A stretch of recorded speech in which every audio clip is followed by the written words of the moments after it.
Waalaikumsalam warahmatullahi wabarakatuh. Apa kabar Anda? Alhamdulillah baik Pak.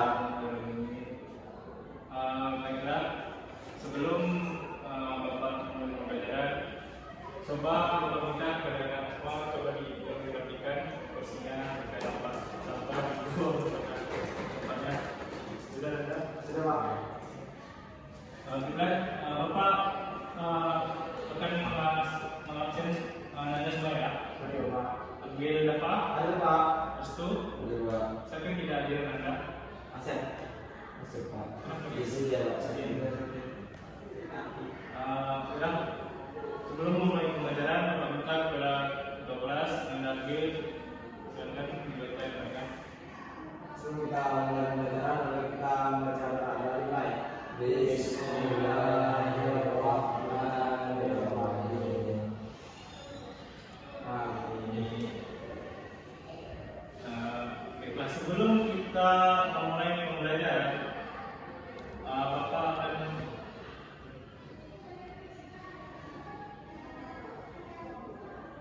bertanya mengenai materi pembelajaran pada hari ini. Yaitu jika kalian menabung di bank atau manfaat tambahan uang dari bulan, maka dari mana sebenarnya asal tambahkan uang tersebut? Apakah skema itu selalu adil bagi semua pihak? Adil Pak. Adil menurut Anda bagaimana? Adil kalau sesuai dengan syariat Pak. Baik. Baiklah, adapun materi pembelajaran kita pada hari ini apa Anda? Perbankan syariah. Itu perbankan syariah. Adapun yang kita bahas pada hari ini itu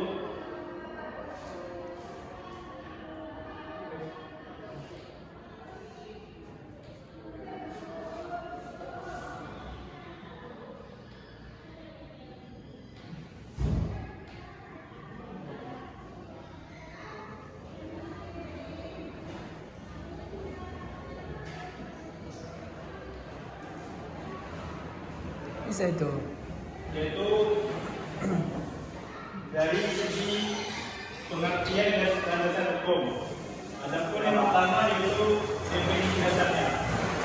Yaitu menurut Undang-Undang Nomor 21 Tahun 2008, perbankan syariah ialah segala sesuatu yang menyangkut tentang bank syariah dan unit usaha syariah, mencakup kelembagaan, kegiatan usaha, serta cara dan proses dalam pelaksanaan kegiatan usahanya. Adapun landasan operasionalnya, yaitu seluruh perusahaan bank berdasarkan atas prinsip-prinsip hukum Islam yang bersumber dari Al-Quran, hadis, serta fatwa Dewan Syariah Nasional, yaitu DSN atau MUI, dan diregulasikan secara ketat oleh Otoritas Jasa Keuangan atau OJK.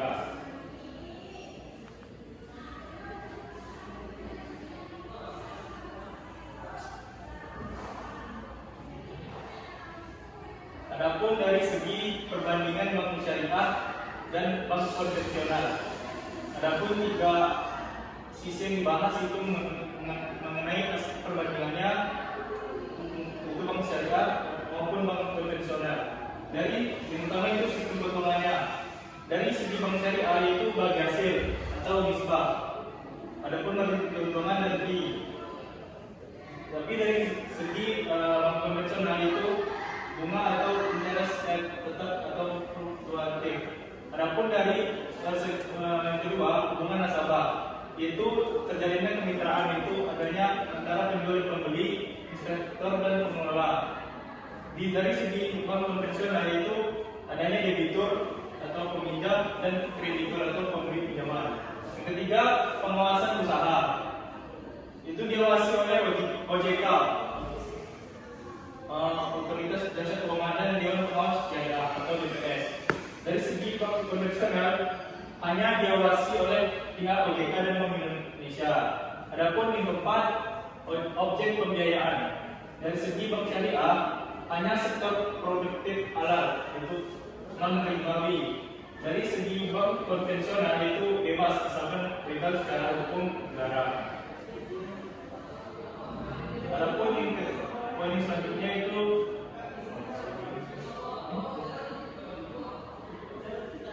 adapun tiga larangan yang utama yaitu yang pertama riba, yang kedua keluaran, yang ketiga maisir. Dari segi riba yaitu pengambilan tambahan modal secara tidak sah atau tanpa adanya peredaran transaksi real seperti sistem bunga yang memberatkan sebelah pihak. Adapun yang kedua keluaran yaitu adanya unsur ketidakpastian, penipuan atau ketidakjelasan dalam akad transaksi jual beli yang dapat merugikan salah satu pihak yang bertransaksi. Yang ketiga itu maisir, adanya unsur perjudian, spekulasi berlebihan atau taruhan di mana salah satu pihak untung secara instan dan pihak lainnya dirugikan. Lanjut ya teman-teman.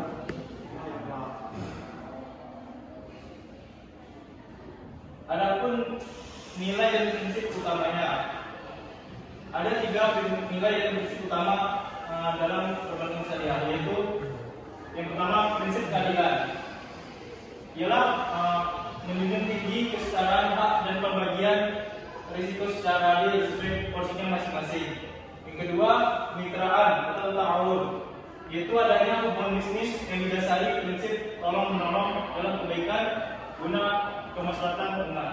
Yang ketiga ketertarikan sektor real, yaitu transaksi keuangan wajib menyasar kepada proyek real yang produktif, bukan hanya sekedar memutar uang demi uang.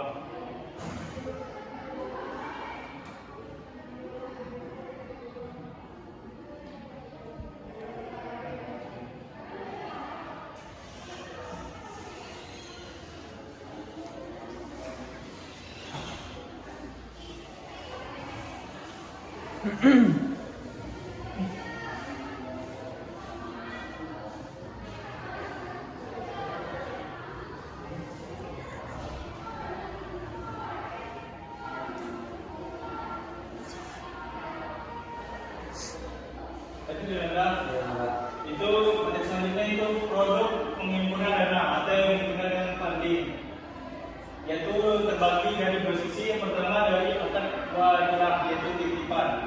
Jadi prinsip ini penitipan dari dana murni dari nasabah ke bank. Bank wajib mengembalikan dana kapan saja ketika nasabah membutuhkan. Biasanya digunakan untuk giro ataupun tabungan transaksional. Bank dapat memberikan bonus atau yang istilahnya percaya secara sukarela tanpa disyaratkan di awal.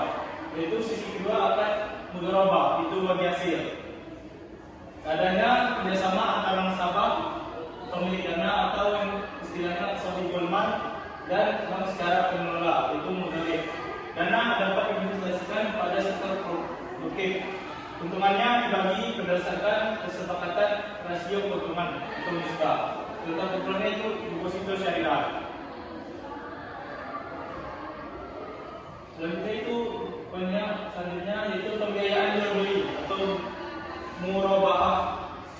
Adapun skema pengolahannya yaitu murabaah ini adalah merupakan akad transaksi jual beli di mana bank menyebutkan jumlah harga, perolehan barang serta tingkat keuntungan atau margin yang disepakati oleh pembeli. Skema ini digunakan untuk menyediakan barang produktif atau konsumtif seperti KPR syariah ataupun cicilan kendaraan bermotor. Angsurannya bernilai tetap hingga masa lunas, bebas dari ketidakpastian suku bunga. Adapun selanjutnya pembiayaan bagi hasil dan sewa terbagi pula dari tiga sisi. Yang pertama musyarakah. Musyarakah ialah di mana adanya pembiayaan fungsi antara bank dan nasabah sama-sama menyentuh modal. Untung dan rugi ditanggung bersama secara proporsional. Adapun yang kedua mudharabah. Skema pembiayaan yang 100% dari bank kepada pengelola usaha. Adapun kerugian finansialnya ditanggung oleh pihak bank. Kerugian tenaganya ditanggung oleh pihak pengelola. Yang ketiga, ijarah ataupun sewa, yaitu akad pemindahan hak guna manfaat atas suatu jasa ataupun barang dalam waktu tertentu tanpa adanya ikuti pemilikan barang. Dan selanjutnya itu produk jasa dan layanan syariah terbagi pula dari 3 sisi, yaitu yang pertama wakalah atau perwakilan, ialah limpahan kekuasaan dari nasabah pada bank untuk mewakili aktivitas keuangan tertentu seperti clearing, transfer uang, dan inkaso.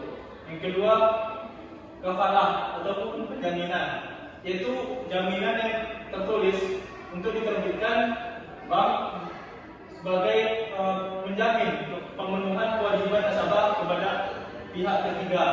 Contohnya itu bank garansi. Yang ketiga ialah qardul hasan, pinjaman kebajikan, ialah pinjaman tanpa tambahan biaya sedikit pun apapun pada saat pemesanan, ditujukan untuk keperluan sosial dan dana darurat. Adapun selanjutnya itu simulasi distribusi keuangan. Adapun dua polanya itu nisbah bank, yaitu 52% digunakan untuk biaya operasional dan bagi hasil modal. Adapun nisbah nasabah dibagi 45% untuk non bersih yang dikirim ke tabungan investor. Selanjutnya yaitu milis polis perbankan syariah. Terjadi pada 4 fase, yaitu pada tahun 1991 berdirinya PT Bank Malat Indonesia atau BMI sebagai bank syariah pelopor pertama di tanah air itu di Indonesia.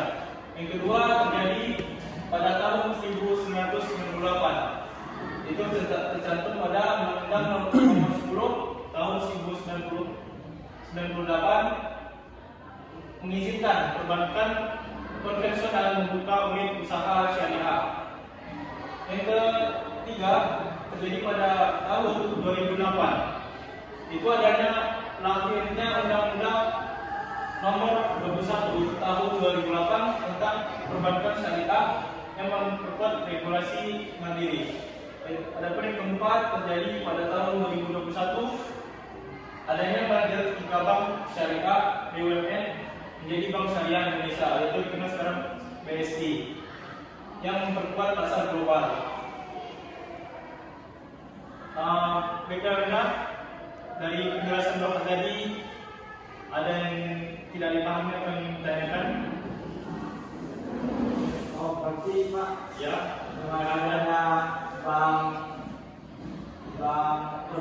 perbankan syariah ini, jadi umat Islam itu nggak boleh dibahas. saya betul itu. Adanya perbankan syariah ini mengajarkan umat Islam ini untuk mengerti Pak, untuk suku bunga. Boleh Pak. Ada itu aja atau ada yang tanya lagi? Mungkin